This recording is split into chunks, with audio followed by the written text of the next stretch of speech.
Alrighty, ladies and gentlemen, we're going to be getting into match number one between Dumbledork's army versus the Knockout Vampires. We'll be having some point of views from both sides going into this, and we'll be going ahead and starting with King Moraj over on the side of Dumbledork's. There was a bit of roster changes between what we seen last time on Vampires compared to what we see now, so it'll be interesting to see how this change up mixes up, how they play, and ultimately what the outcome possibly could be. We're going to be seeing a little bit of gameplay. We'll get the scoreboard up there as well. There you guys go. Currently 10 seconds into the match, we are seeing a possession currently in the hands of a Daddy Hog. We see King Moraj getting ready as well. Some pass play. We seen last time T-Dreams and Cleat had a lot of pass play between each other. And that's not just them. We see some pass play right here as well going from the team. There we go. We'll get a little bit of audio for you guys going from King Moraj's point of view. It's well played from both sides right now. And also, if we notice the snitch bar on KO Vampires, we see that they lost their Seeker, died. And so that's an extra point right now for Laggy Lestrange getting that kill and allowing Black Rose to continue the early lead on the snitch. Zach Creative's currently in possession of the Quaffle. We can switch sides and we'll be able to see Zach Creative's point of view as well. Seeing his point of view, we see the Quaffle bouncing back and forth between his teammates. He's trying to hunt right now Megwood. And then with the score going straight in, this is going to be a quick shots for both of these teams. We'll go ahead and reset the scores. My bad for that one. There we go. We're currently looking at a 20-0, less than 6 minutes left in the match. Duluwolf with possession of the Quaffle, heading downfield with Zach Creatives on the right. The shovel pass goes and gets intercepted by Dynamite Cop. We see Daddy Hug going in again and another straight shot into the goal. 30-0 Snitch Insurance right off of the bat. Dumbledork's leading on the Snitch as well and in the Quaffle game.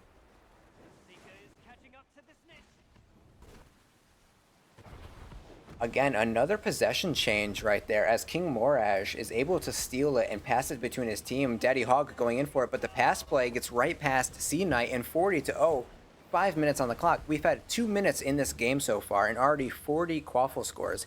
We know that Dumbledork just took down Wingardians and they're coming off hot going into this match. Even with the roster change, their team is fired up. They have momentum behind them. They have the confidence to tackle them. Top right, we watch Laggy the Strange take out C Knight. So Keeper is down currently. All they need to do if they are in their hands right now is get it downfield and get the score. It looks like C Knight does respawn in time. Snitch is getting pretty close, still on the side of Dumbledork's, but C Knight is able to get a save there on the Quaffle gameplay. We'll head back over real quick and take a look at what's going on the side of Dumbledork's from Imari's point of view. We'll take a look real quick. King Moraj is in possession. We'll switch over in just a second. And there we go. We see a backup and a shoot through C Knight. There we go. 50-0 early on. They are dominating this Quaffle game. Watching the beater gameplay, we see some bludgers being sent Laggy's way. Definitely a little bit more pressure on the beater as they know that Laggy has been taking down the Seeker. And the snitch bar reflects that with Dumbledork's having a almost 100%, getting very close. But Big Boss coming in on the side of KO Vampires, bringing up the gap slightly, going 10 points on the board right now. Getting very close right now, both sides. Megwood in possession of the Quaffle on Keeper. Doesn't get a hero kick on the Seeker. Laggy the Strange, if you look in the bottom left, is low as well. We'll take a look from switching from Amari's back over to Dumbledork's as they get towards the goal again. C Knight with a save. See Duluwolf getting the pass from C Knight, but it instantly goes in the hands of King Moraj. And while he had open goal and was past C Knight, wasn't enough. On the top right, we watch Zach Creatives takes on Black Rose. Black Rose is down, Seeker on Dumbledork's, and then followed by the Sunset Driver on Vampires. Both Seekers are down for 10 seconds, take a hit of 10% to their snitch meters, and then right now it's going to be a still advantage right now for Dumbledork's. His sizable lead. You need some bumps if you're Sunset. You need to be able to get this down. C Knight in possession of the Quaffle, but a kick over to King Moraj as he tried the one-timer. It goes back in possession of Daddy Hog. So much Quaffle pressure right now. C Knight's not able to get it to his chasers in time, and pass play allows another one-timer goal to go through. The snitch is closing in between both players. Dumbledork's lost their sizable lead, and it's now really anyone's game going into this small lead on Black Rose. If you take a look at bottom left, though, Black Rose is down to 3 health. He is regenerating. He will get that health back, but Laggy taking out Amari is going to be enough to take off the pressure from Black Rose, and we'll see the full health regen.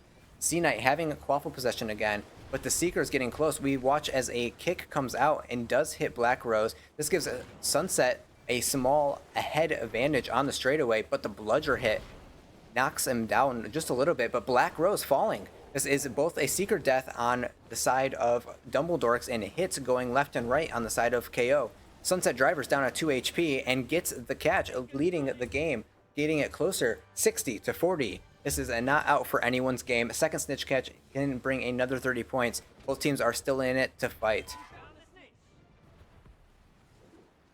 Tux, I know you're in the booth. You've been kind of silent here. What do you think about this game so far? I feel like the Seeker game is way too close in the end and people are falling left and right. Obviously the Chaser game getting dominated by Dumbledore's army here, and if they keep that up with like one more goal or now two more goals, then they have another snitch in turns, and it could be very important for them here.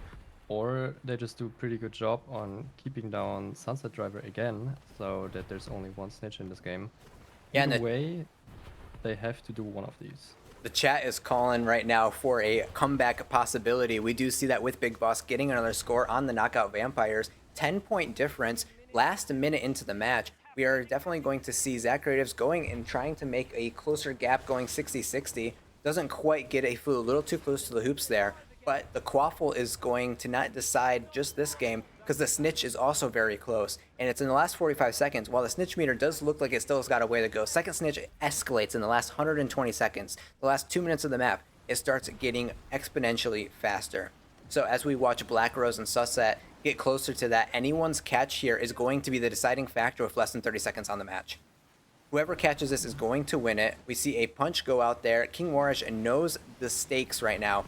All of the chasers executing some pressure, but the 70 points comes from Dynamite Cop, and then the 80 points with the catch from Sunset Driver. Knockout Vampires takes the lead with the catch last 18 seconds. Dumbledork's needs to get a Quaffle goal here. They don't get the kickoff. It doesn't go in their favor. Sunset Driver's able to take possession early on, able to get that extra little lead that they need.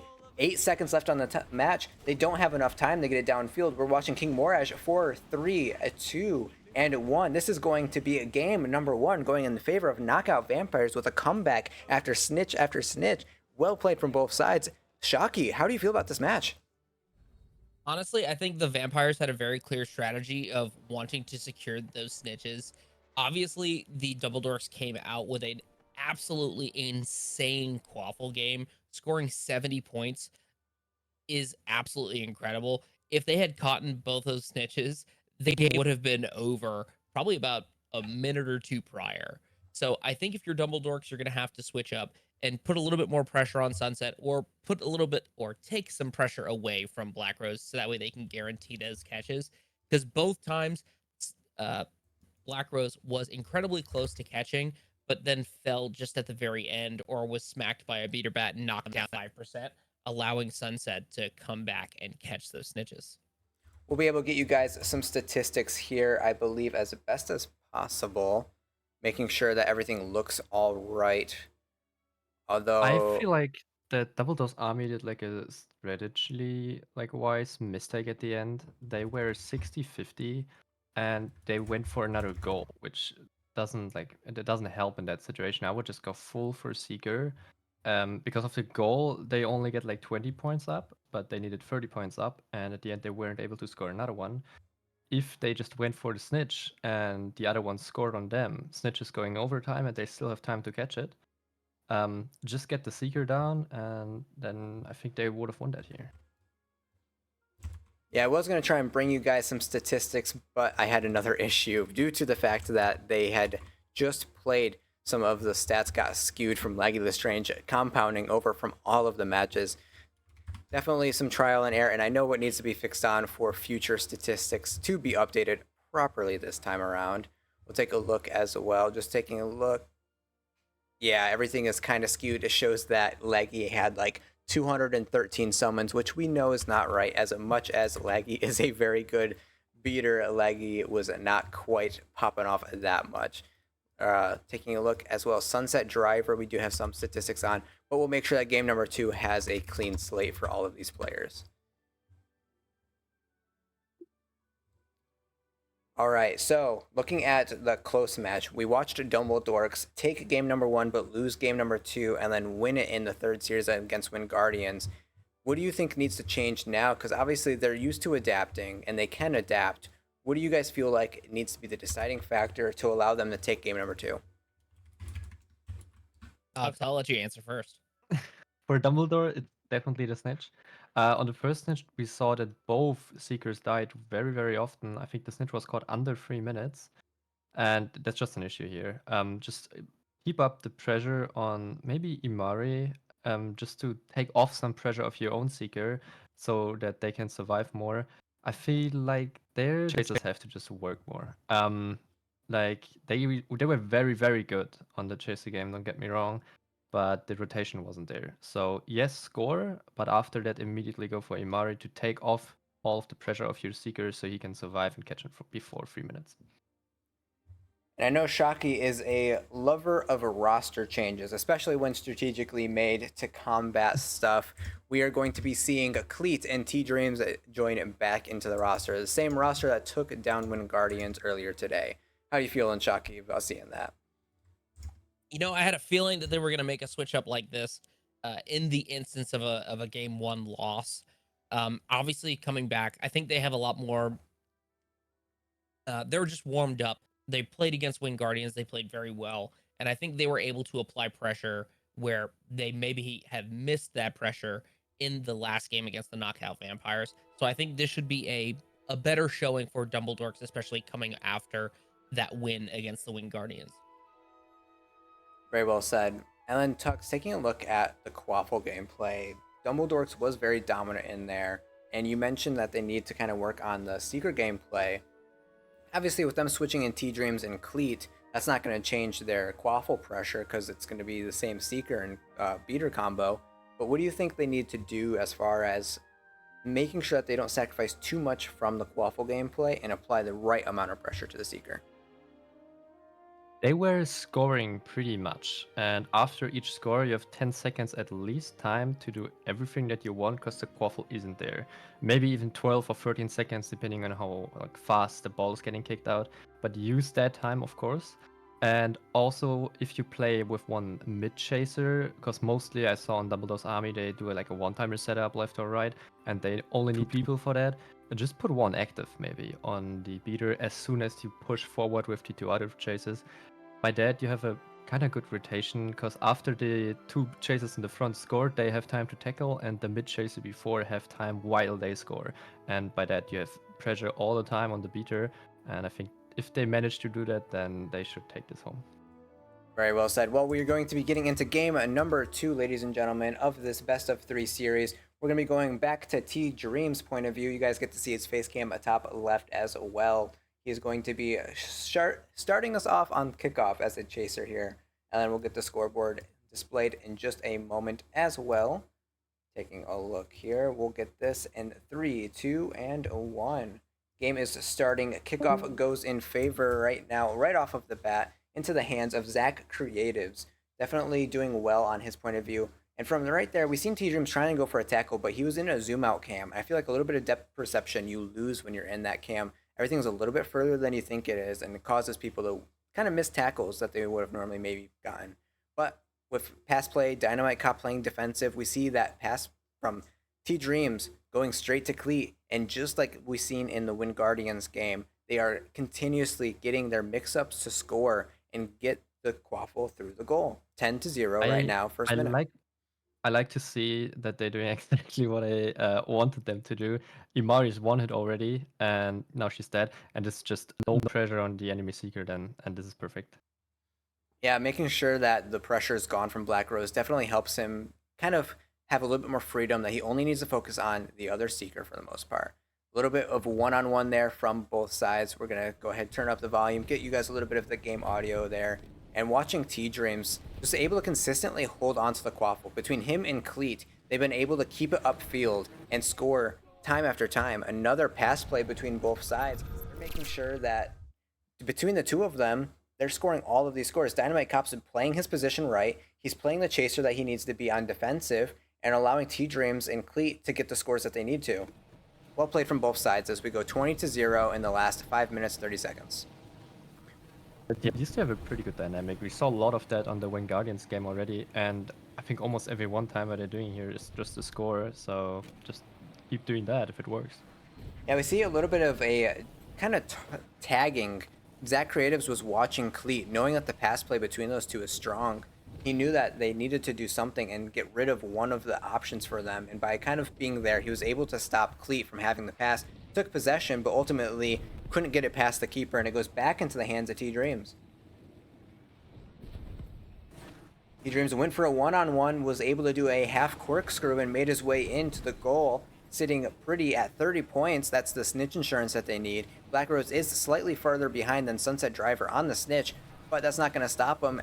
As we've seen, both teams, between tackles, bumps, and whatever else heads their way, can change the direction of the snitch very quickly. Possession in T-Dream's hands as you see a swarm of players heading towards the out-of-bounds area. All right, I see in top right, Skipper went out of bounds and died. Amari taking out Lag of the Strange. And then T-Dreams is just sinking it in again, 40-0. He's showing that, okay, the rest of the team, they can go focus on the Seeker. I'm going to focus my attention on bonking the Seeker here and then going back to the Quaffle. Definitely making sure that these are continuously compounding the fact that the more that they're pulling from Vampires onto the Seeker from their Chaser gameplay, he's capitalizing. We watch Black Rose fall and Sunset Driver able to get the first snitch. This is kind of like the situation that we seen last game. We were in the same sort of circumstance where Dumbledorks were definitely leading on the Quaffle, but then the snitch is what ended up deciding the game. It brought up Sunset Driver to get those 60 points that they needed and allow the team to be able to get as much points and as much tension on the Seeker to stop Black Rose from catching like how he did in Wingardians. Nonetheless, if they keep up the pressure that they have right now on the Chaser, it doesn't matter if they double catch or not, and then they just win it anyway. Zach Creative's getting a score there. Currently even a game, 40-40 right now. Looking at 3 minutes left on the match. With how close this Quaffle game, or how close the scores are altogether, the Quaffle game from Dumbledorks needs to be able to get snitch insurance or make sure that Black Rose gets the snitch. We watch as Sunset Driver's 2 HP currently. You can see bottom left, the health bars there. As Black Rose is nice and healthy, they need to make sure that Sunset Driver stays alive and maintains keeping the pressure on Seeker that Black Rose has been able to kind of take advantage of while it's lower. Now they're focusing a bit more on Seeker gameplay here again. Like that was the win condition for them last round, and it just makes sense. And if they apply the pressure again and double snitch, they might just win for the Vampire side. T-Dreams in possession of the Quaffle, heading towards the keeper goal. He has some pressure right now from Big Boss behind him, but he's dodging around and sends it straight into the goal, able to be a deciding factor into this. 50-40 right now, only a 10-point difference. Second snitch can still be an equalizer here. As we watch T-Dreams going after Sunset, we see Sunset still down to 2 HP, 3 HP, starting to heal up now.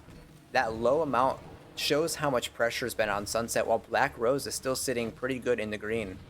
Sunset was able to heal back up, but a tackle comes by, and those 5% snitch removals from a beater's tackle really shows how much it can compound. Even though Sunset has been staying alive, the snitch meter is not in their favor because of the removal of so much XP.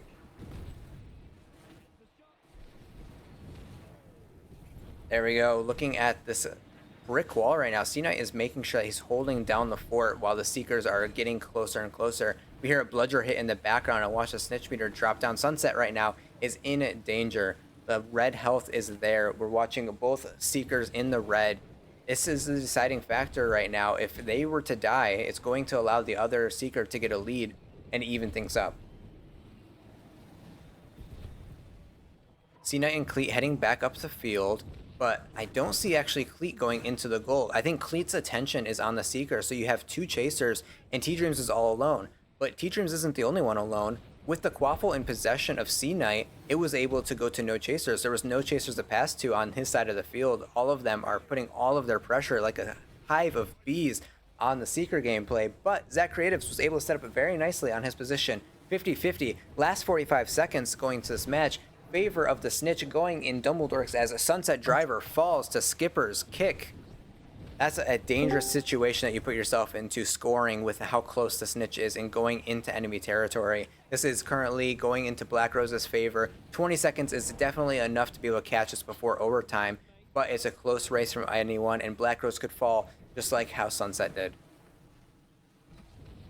Looking at the last 15 seconds right now, 50-50, Sunset Driver, half HP. If the Quaffle was able to score on Knockout Knights, this is what could be if they stalled it out, but not enough time. Black Rose is saying that they want to take this to a game 3 with the snitch catch, 80-50. 8 seconds left on the match is not enough time. We're going to be going to a game 3 of a Dumbledorks versus a Knockout not Nightmares, Vampires. There we go. All right, everybody. Game 3 is going to be on the board, but we're going to go straight to Shockey to talk about Game 2. How did you feel they changed and adapted to take home the win on this game set 2? Honestly, I think the switch up of the roster was something that I definitely expected in the instance of first game loss, and they definitely put a lot more pressure than they did in the first game. I think at this point they have this. I'm trying to think of the correct wording here.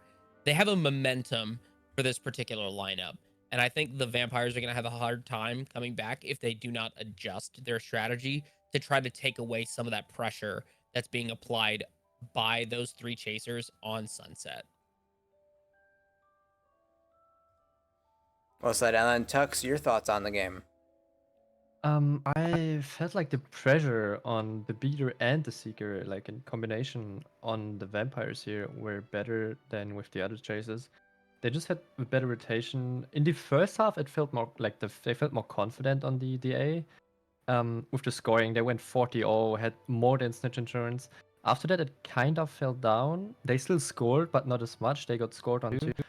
And after that, they just had to focus on that Snitch in the end, and it worked perfectly for them. So everything was well executed here. Well, this is going to go to game number 3. Both teams are going to give themselves just a moment to kind of collect themselves, figure out what needs to happen. Everything's on the line as both teams are going to be fighting for the match win here. Dumbledork was able to take off that win, being able to get the snitch catch in the right moment and secure victory instead of going into an overtime. We're going to go ahead and take an ad break so that way it doesn't happen mid-match, and we'll see you guys shortly after.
I'm just trying to see real quick, ladies and gentlemen. Both teams are currently in their matchup. However, it does look like we are missing Sunset Driver. I know he entered the match, but I'm not sure if this one, if he's able to make it back. Oh, there we go. He did make it back in time. Okay. There was like a crash at the start in which it didn't show Sunset Driver, so I was hesitant to start the match without making sure that it wasn't going to restart on us. We are currently in World Sunset. This is taking a look at a 10-0 lead for Dumbledorks already. We're going to take the scoreboard, show that up there for you guys. There we go. You guys can now see a beautiful scoreboard up top. Looking at 1-1 in the best of 3 series, 10-0 in the first couple moments. Top right, we watch Laggy Lestrange fall to Amari, followed by Skipper taking out Big Boss.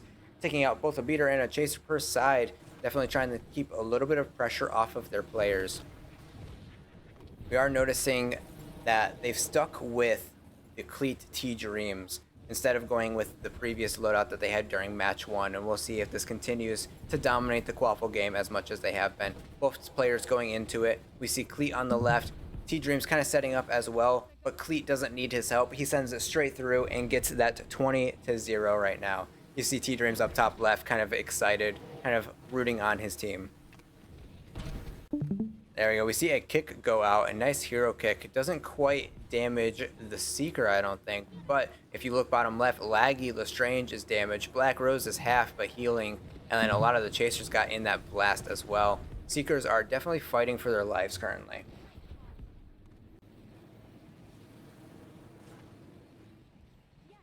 I'm watching Amari. Go ahead.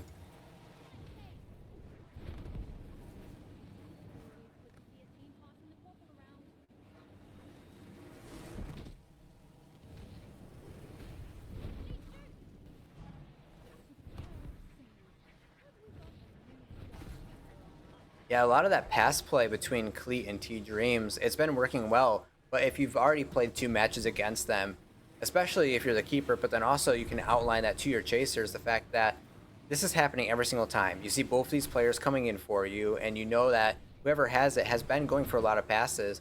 The danger is that they need one of their chasers to be more of a defensive chaser to help out the keeper. We're not seeing that same assistance like we have in other teams. We see Cleat does fall to a bludger though. Amari able to take out a chaser, taking out T-Dreams' partner in crime. As the Quaffle goes loose, T-Dreams is looking to try and get a punch on Seeker as it gets close on both sides. Even on the snitch race, 4 minutes on the clock. We're looking at 20-0. Sunset Driver has been very crucial, that's the word I'm looking for, in making sure that they even up the Quaffle gameplay with the snitch catches. We'll see if the same happens. Laggy Lestrange being taken out, so the pressure on Sunset is gone. Amari just needs to take out Black Rose, try and get those tackles. Sunset's low though, down to 3 HP. Currently trying to regenerate. Black Rose getting hit though with a bludger, removes 2.5%. Osiris in the background getting a Quaffle goal in. Both players, both Seekers, and need to be able to get the snitch for their team. Sunset Driver slightly behind in comparison to how the snitch is, and Black Rose able to capitalize on that and getting the snitch catch. 40-point difference right now. The bludger hit was crucial in that moment. Tux, how are you feeling so far?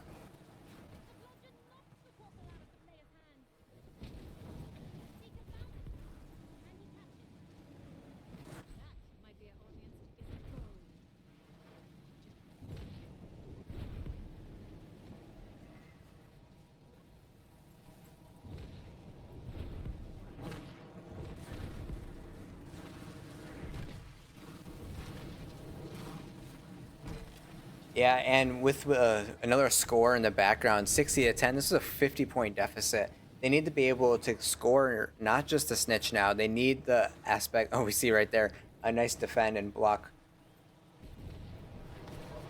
Oh, I'm double checking some stuff. Looks like Discord audio was muted. There we go. We have that back now. Not too sure what happened when I switched sides, but it looked like it mixed it up a little bit. There we go. Taking a look back over at Dumbledork's perspective, looking at T-Dreams now with the Quaffle.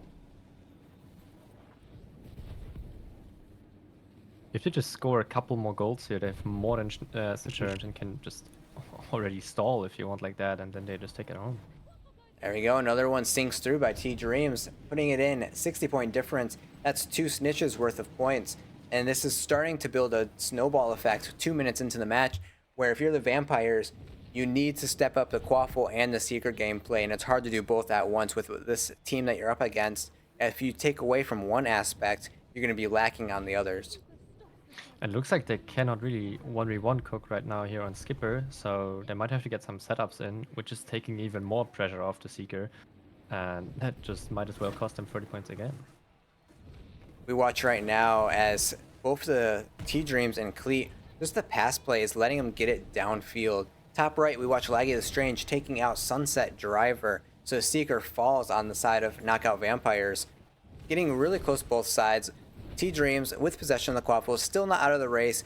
Both teams could take this right now, but it's definitely siding with Dumbledork's. We just saw the first setup here that I said from the Vampires. They tried to score like that on Skipper, but unfortunately didn't.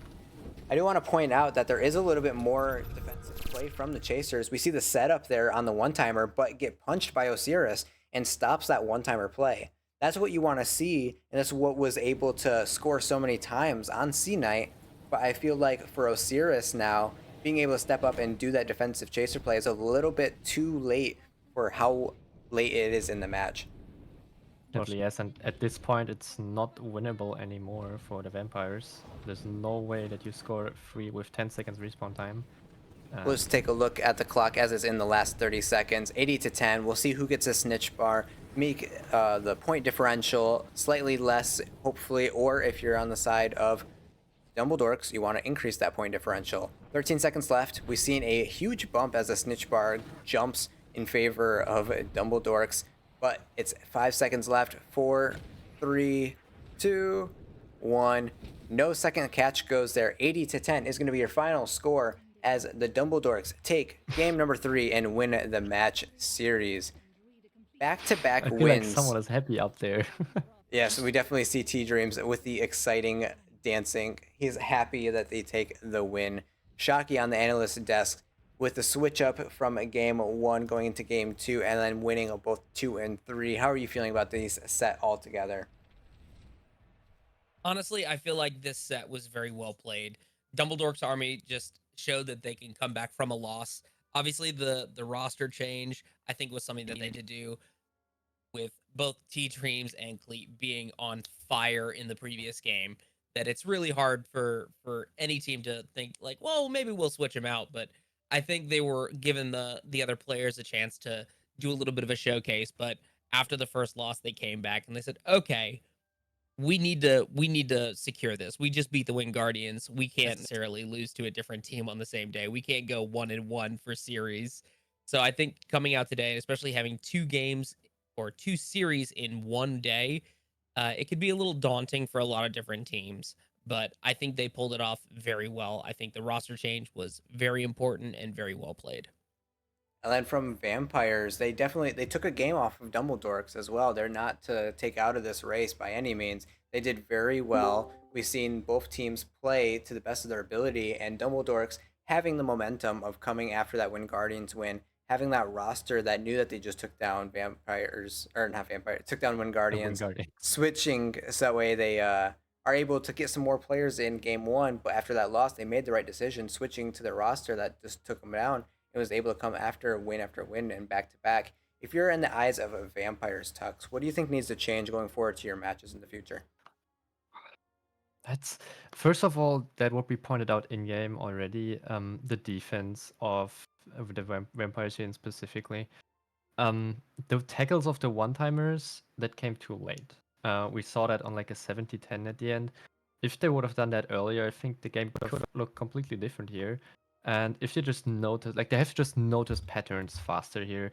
The one-timer setups that Dumbledore Army did the whole game. If you don't recognize that, you're just getting scored on over and over again. If they recognized that a bit earlier, tackled a bit more, I think they could have done so much better on the Quaffle game. And if you do better in the Quaffle game, you automatically do better on the Snitch game. So you have more time for tackles.